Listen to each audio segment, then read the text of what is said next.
everyone, I'm Dr. Shafila from IGNU. Welcome back to the next session on environmental studies. Environmental studies is one of the subject of graduation courses of IGNU.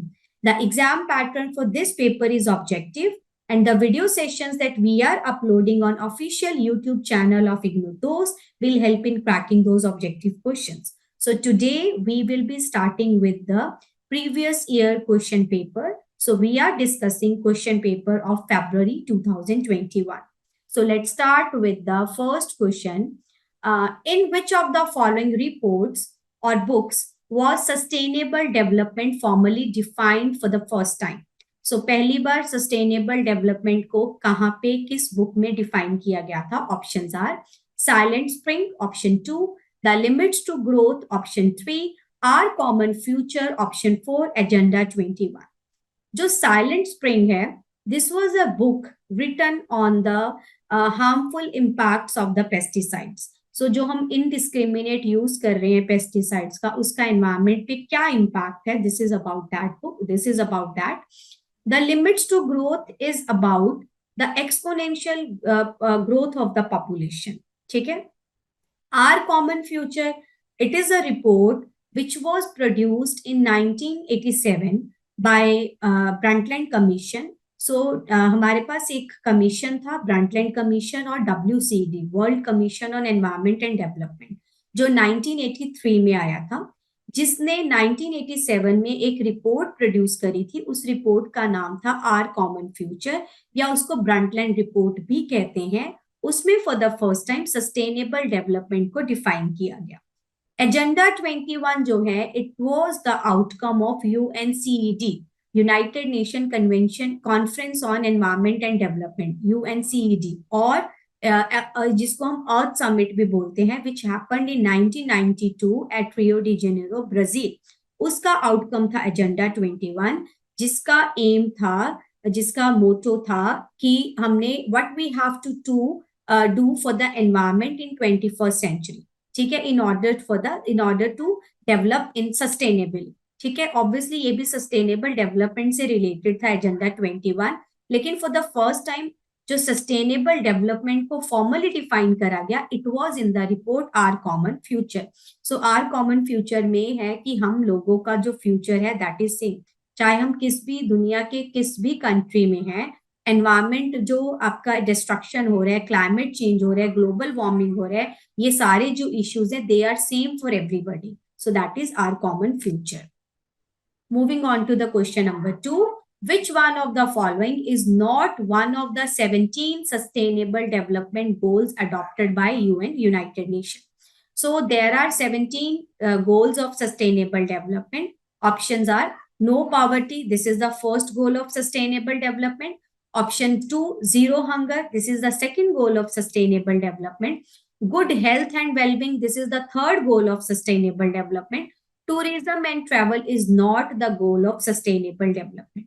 So correct answer is 4. Tourism and travel, ये sustainable development के 17 goals में से एक goal नहीं है. Sustainable development means develop in such a way like we are getting the resources easily.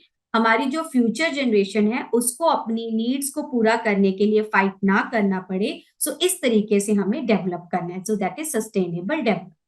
So correct answer is 4. Moving on to the question number 3. Which one of the following is an example of human modified environment? So आपको बताना है कि ऐसा कौन सा environment है जिसको human ने मॉडिफाई करा है. ठीक है, options are artificial lakes, orchards, crop fields या डैम्स. देखो, आर्टिफिशियल लेक में आपने किसी चीज को मॉडिफाई नहीं करा, आपने नई लेक बनाई है जो कि नेचुरल नहीं है, वो आर्टिफिशियल है. ऑर्चर्ड्स, ये आपके कह लो कि फलों के बाग जो है, फ्रूट्स के बाग हैं, वो आपने एक जगह पे ट्रीज लगाए हैं जिसपे आपको फ्रूट्स मिल रहे हैं, उसमें आपने किसी नेचुरल एनवायरनमेंट को मॉडिफाई नहीं करा. क्रॉप फील्ड्स आपके एग्रीकल्चरल फील्ड्स हैं, अगेन वहां पे आप क्रॉपिंग कर रहे हो, अगेन आपने वहां पे किसी एनवायरनमेंट को मॉडिफाई नहीं करा. When it comes to the dam, dam में आप रिवर के नेचुरल फ्लो को कहीं ना कहीं मॉडिफाई कर रहे हो ताकि वहां पे आप डैम बना सको, उसको आप यूज कर सको for the production of electricity, जहां उसके पानी को आप इरिगेशन के लिए यूज कर सको. So dams is the example of human modified environment. However जो पहले तीन है वो मॉडिफाइड नहीं है, वो नए सिरे से बनाए गए हैं. So correct answer is 4 dams. Question number 4. In which of the followings do the forest not play a significant role? So forest जो है वो किस में significant role play नहीं करते हैं? Soil formation, soil do play a role in the formation of soil. ठीक है, फॉरेस्ट में जो आपके डिकेड प्लांट्स हैं they get mix with the soil, जिससे नई सॉइल आपकी बनती है. They help in water conservation for sure. ठीक है, सो वाटर जो है आपकी जो सॉइल है उनकी जो रूट्स के थ्रू, मतलब ओवरऑल जो सॉइल है ये आपके वाटर साइकिल में हेल्प करते हैं. So they do help in the water conservation. Regeneration of carbon dioxide. Forest जो है वो कार्बन डाइऑक्साइड को जनरेट नहीं करते, वो उसको लेते हैं. हमें भी पता है by the process of photosynthesis plants do use the CO2. ठीक है, और वो हमारे लिए ऑक्सीजन प्रोड्यूस करते हैं, तो वो रीजनरेट CO2 नहीं करते. So answer is 3. 3 is not the role that is played by the forest. Moderation of climate, this is very important. Forest plays a very important role in the moderation of climate. हमारे climate को maintain करने में forest का ही main हाथ है. ठीक है, so forest soil formation में हेल्प करते हैं, वाटर कंजर्वेशन में, मॉडरेशन ऑफ क्लाइमेट में, लेकिन वो CO2 को रीजनरेट नहीं करते. इनफैक्ट वो CO2 को कंज्यूम करते हैं और हमारे लिए वो ऑक्सीजन को प्रोड्यूस करते हैं. So correct answer is 3. Moving on to the last question of the session.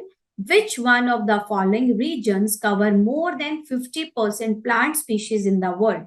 सबसे मतलब 50% से भी ज्यादा प्लांट स्पीशीज वर्ल्ड में कहाँ पे हैं? Options are tropical rain forest, tropical deciduous forest, temperate evergreen forest, temperate deciduous forest. देखो यहाँ पे हमारे पास दो मेन वर्ड्स हैं, एक है ट्रॉपिकल, एक है temperate. Tropics are the areas which are near equator, और वहां पे टेम्परेचर जो है वो हाई रहता है.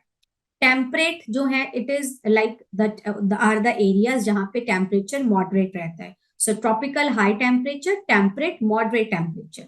सो रेन फॉरेस्ट है, मतलब वहां पे रेन ज्यादा हो रही है. डेसिडुअस का मतलब है the forest which shade there leaves periodically. So deciduous forest में ऐसे ट्रीज हैं जो साल में एक बारी अपने पत्ते गिराते ही गिराते हैं, उनको हम डेसिडुअस बोलते हैं. Evergreen which remain evergreen. So पूरे वर्ल्ड का 50% जो प्लांट स्पीशीज हैं वो किसके थ्रू कवर्ड है? Tropical rain forest. क्लियर? क्योंकि वहां पे रेनफॉल ज्यादा है, टेम्परेचर ज्यादा है, मतलब सनलाइट डायरेक्ट है, तो प्लांट्स की प्रोडक्टिविटी भी ज्यादा है. सो correct answer is 1. So this was the last question of the session. So learners, those who are doing either graduation or post-graduation from IGNOU Dost is there to help you out. We at IGNOU Dost are providing live and recorded classes.